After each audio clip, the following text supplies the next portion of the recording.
Un saludo desde el área de Derecho Financiero y Tributario de la UNED. Mi nombre es Pedro Herrera, catedrático de Derecho Financiero y Tributario, y voy a tener el gusto de explicarles los rendimientos del capital mobiliario en esta videoclase preparada junto con la profesora Ada Tandazo del Centro de Estudios Ramón Areces. Voy a dividir la videoclase en pequeños fragmentos, pero aquí tienen el esquema completo de la lección. Comenzaremos estudiando el concepto de los rendimientos del capital mobiliario, veremos sus distintas modalidades, es decir, los supuestos sujetos en concepto de rendimientos del capital mobiliario, y a continuación veremos la delimitación negativa, es decir, supuestos que podrían parecer rendimientos del capital mobiliario, pero no lo son. A continuación dedicaremos varias pequeñas videoclases a estudiar cada una de las modalidades de los rendimientos del capital mobiliario. La participación en fondos propios de entidades, el ejemplo típico son los dividendos, la cesión a terceros de capitales propios, como sucede con los intereses de un préstamo, las operaciones de capitalización, seguros de vida o invalidez y rentas derivadas de la imposición de capitales, y por último otros rendimientos que tienen un cierto carácter atípico, aunque se mencionan en la ley. Una vez estudiadas estas cuatro modalidades de los rendimientos del capital mobiliario, pasaremos a estudiar los gastos deducibles y terminaremos examinando la reducción por rendimientos irregulares, cuya regulación es semejante, aunque no idéntica, sobre todo desde el punto de vista reglamentario, a la que hemos visto respecto de otros rendimientos. Comencemos con el concepto. El artículo 25 de la Ley del Impuesto sobre la Renta nos dice que constituyen rendimientos del capital inmobiliario todos aquellos, dinerarios o en especie, derivados de bienes y derechos de naturaleza mobiliaria, por ejemplo, como he señalado antes, dividendos de acciones o intereses de obligaciones, siempre que tales bienes y derechos no se encuentren afectos a una actividad económica. Por ejemplo, los vehículos de una empresa de coches de alquiler, aunque sean bienes muebles, en la medida en que están afectos a la actividad económica, no darían lugar a rendimientos del capital mobiliario, sino a rendimientos de la actividad económica. Hay que tener en cuenta que, salvo excepciones, los rendimientos del capital mobiliario se encuentran sujetos a retención, a diferencia de lo que sucede con las ganancias patrimoniales. Veremos que la ley realiza una enumeración legal de supuestos sujetos como rendimientos del capital mobiliario, dentro de los cuales se distinguen cuatro modalidades, y supuestos que no son calificables como rendimientos del capital mobiliario, aunque podrían presentar cierto parecido con ellos.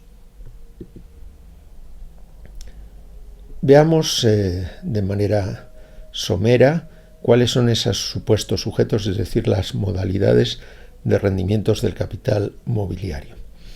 Están regulados en el artículo 25, párrafos primero, segundo, tercero y cuarto de la ley. La primera modalidad está constituida por la participación en fondos propios de cualquier tipo de entidad, o si queremos ser más precisos, los rendimientos derivados de la participación en fondos propios de cualquier tipo de entidad. El ejemplo típico serían los dividendos que obtiene el accionista. Como accionista participa en los fondos propios de una sociedad y cuando la sociedad reparte sus beneficios, el accionista percibe dividendos. Pues bien, estos serían rendimientos del capital mobiliario por participación en fondos propios de la entidad. La segunda modalidad está constituida por la cesión a terceros de capitales propios, artículo 25, párrafo segundo de la ley, Un ejemplo típico serían los intereses de un préstamo, por ejemplo, de una cuenta de ahorro en un banco, pero también la transmisión de títulos de deuda.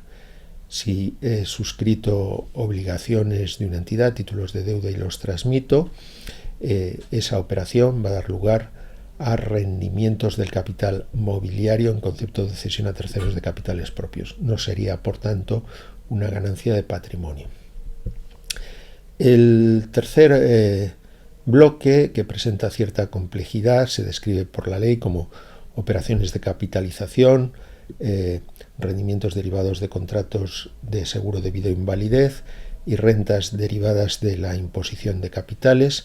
La doctrina considera que la nota común a todos estos rendimientos radica en que o bien presentan una cierta aleatoriedad, como sucede con los seguros, o bien son operaciones que realizan compañías de seguros, aunque el contrato no sea propiamente un seguro.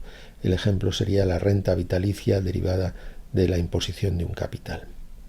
Y por último, tenemos otros rendimientos de carácter atípico regulados en el artículo 25, párrafo cuarto de la ley.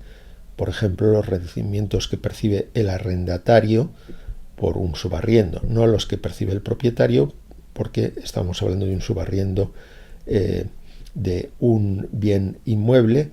Pues bien, los que percibe el propietario serían rendimientos del capital inmobiliario. En cambio, los que percibe el arrendatario, aunque se trate de un bien inmueble, serían rendimientos del capital mobiliario. Veamos ahora la delimitación negativa, supuestos que podrían parecer rendimientos del capital mobiliario, pero que en realidad tributan en otro concepto.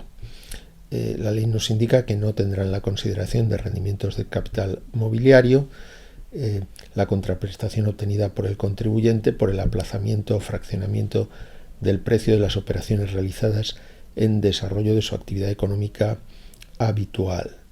Por ejemplo, si se vende un producto con un pago aplazado y se cobran intereses, estaríamos ante un rendimiento de la actividad económica y no un rendimiento de capital mobiliario como sucedería con el préstamo.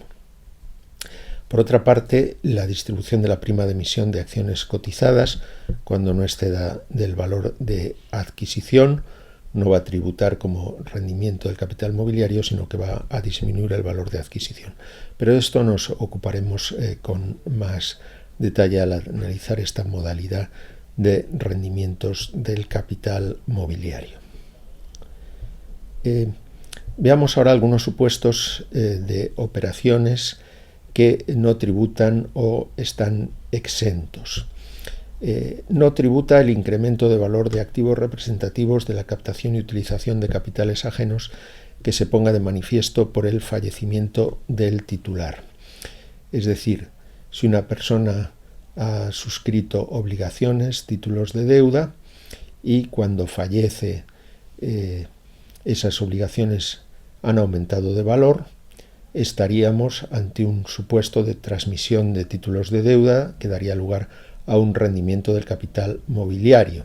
La transmisión se produce con motivo del fallecimiento. Es una transmisión mortis causa.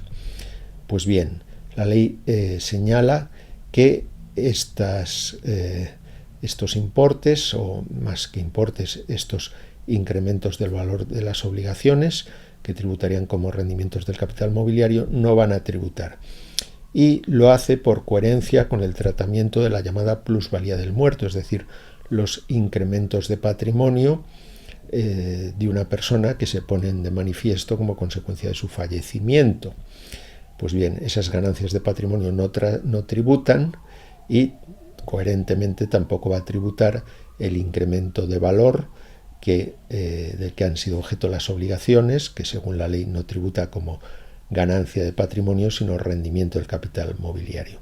Sin embargo, la realidad económica subyacente es semejante y por eso tampoco van a tributar los aumentos de valor de las obligaciones que se pongan de manifiesto como consecuencia de la transmisión. Además, están exentos con ciertos límites y requisitos, no me voy a detener en ellos, los rendimientos de los planes de ahorro a largo plazo y las rentas que se pongan de manifiesto en la constitución de rentas vitalicias aseguradas resultantes de planes de ahorro sistemático.